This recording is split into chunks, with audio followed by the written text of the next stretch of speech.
Don't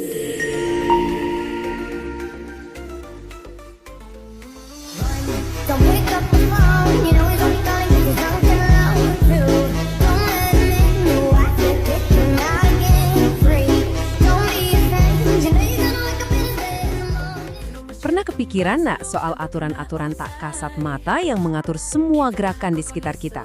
Mulai dari planet yang ngorbitin matahari sampai bola yang kita tendang di lapangan, semuanya itu ternyata nurut sama prinsip fisika yang sama. Nah, kali ini kita bakal kupas tuntas aturan-aturan fundamental itu. Oke, kita mulai dengan pertanyaan pemanasan. Keduanya jelas sama-sama bergerak, ya kan? Tapi dalam fisika, ada satu konsep kunci yang jadi benang merah buat keduanya. Namanya momentum. Jadi yuk kita bedah konsep pertama kita, momentum. Para fisikawan suka nyebut ini sebagai kuantitas gerak. Kedengarannya keren ya, tapi artinya apa sih? Ini bukan cuma soal seberapa ngebut sesuatu itu bergerak loh, ada faktor lain yang sama pentingnya. Rumusnya simple banget, P sama dengan M kali V. Tapi maknanya dalam. Momentum yang simbolnya P ini adalah hasil perkalian antara massa benda sama kecepatannya. Nah, ini dia jawabannya. Truk gede yang jalannya pelan itu bisa punya daya dorong yang sama besarnya sama peluru kecil melesat kenceng banget. Kenapa? Karena momentum keduanya sama-sama besar dan sama-sama susah buat dihentikan. Dan disinilah bagian kerennya, hukum kekekalan momentum. Gampangnya gini deh, alam semesta itu nggak suka buang-buang momentum. Dalam sebuah sistem yang tertutup, momentum itu nggak bisa dicipain atau dimusnahin, cuma bisa dioper-oper antar benda. Coba bayangin main biliar. Pas bola putih nabrak bola lain, tak, momentum bola putih itu nggak hilang, tapi ditransfer ke bola sasaran yang langsung ngacir. Total momentum di meja biliar itu bakal selalu sama sebelum dan sesudah tumbukan. Nah, ngomongin bola biliar tadi, yuk kita dalemin lagi apa yang sebenarnya terjadi waktu benda-benda bermomentum ini saling berinteraksi. Atau bahasa gampangnya, pas mereka tabrakan. Ternyata nggak semua tabrakan itu sama loh. Fisika ngebaginya jadi 3 jenis. Dan yang ngebedain ketiganya itu cuma satu hal. Apa yang terjadi sama energi gerak pas benda-benda itu tabrakan? Apa energinya tetap utuh atau malah bocor jadi suara dan panas? Oke, yang pertama ada tumbukan lenting sempurna. Ini tuh skenario impian dalam fisika, di mana nggak ada energi gerak yang kebuang sama sekali. Ada yang namanya koefisien restitusi E. Kita anggap aja ini skor pantulan. Kalau nilainya 1, artinya pantalannya sempurna. Di mana kita bisa lihat ini? Wah, ini jarang banget di dunia kita. Mungkin cuma di level partikel-partikel super kecil. Coba kita lihat gambarnya. Kalau tumbukannya lenting sempurna, balok pertama bakal mentransfer semua energinya ke balok kedua. 100%. Keduanya bakal mental ngejauh dan total energinya bakal sama persis kayak sebelum tabrakan. Nggak ada tuh energi yang bocor jadi suara, jeduk, atau jadi panas. Lanjut, ini nih jenis yang paling sering kita lihat sehari-hari.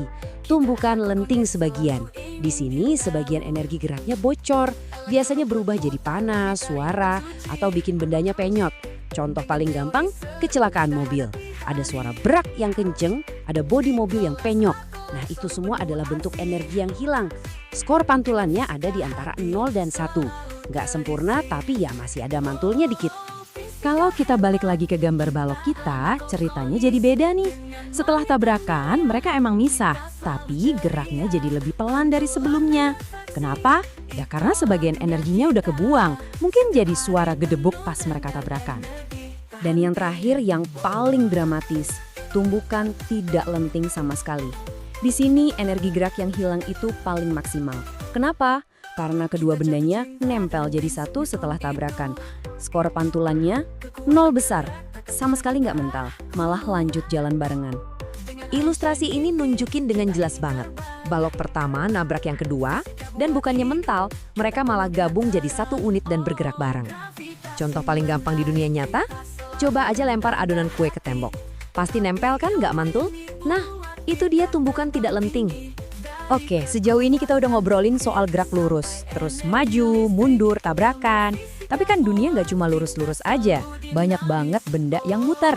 Jadi gimana fisika ngejelasin fenomena ini? Sekarang kita masuk ke babak baru, dunia putaran dan torsi. Ini nih fisika dibalik semua yang berputar. Dari gasing di atas meja, roda mobil, sampai planet-planet di tata surya. Dan ini juga yang ngejelasin hal-hal sepele loh, kayak kenapa sih gagang pintu itu letaknya selalu di ujung, jauh dari engsel? Ada alasannya. Contoh paling gampang jungkat-jungkit. Kita semua pasti tahu kan, orang yang lebih kurus bisa ngangkat yang lebih berat, asal dia duduknya lebih jauh dari tengah.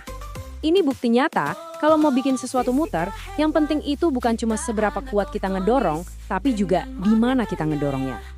Nah, dalam fisika, konsep ini namanya torsi. Anggap aja ini gaya putar. Rumusnya itu jarak dari pusat putaran dikali gaya yang kita kasih. Simpel kan? Ini juga alasan kenapa buka pintu itu paling gampang dari gagangnya, yang paling jauh dari engsel. Makin jauh jaraknya, makin besar torsinya, makin enteng juga kerja kita. Oke, kalau torsi itu gaya putar. Nah, ada juga pasangannya massa. Namanya momen inersia. Gampangnya, ini ukuran malas muternya sebuah benda. Contoh paling keren itu penari balet. Coba perhatiin. Pas tangannya direntangin, masanya kan jadi nyebar tuh. Momen inersianya jadi gede dan putarannya jadi pelan. Tapi begitu tangannya ditarik ke dalam, wus, putarannya jadi cepet banget. Padahal masanya sama loh, cuma sebaran masanya aja yang beda.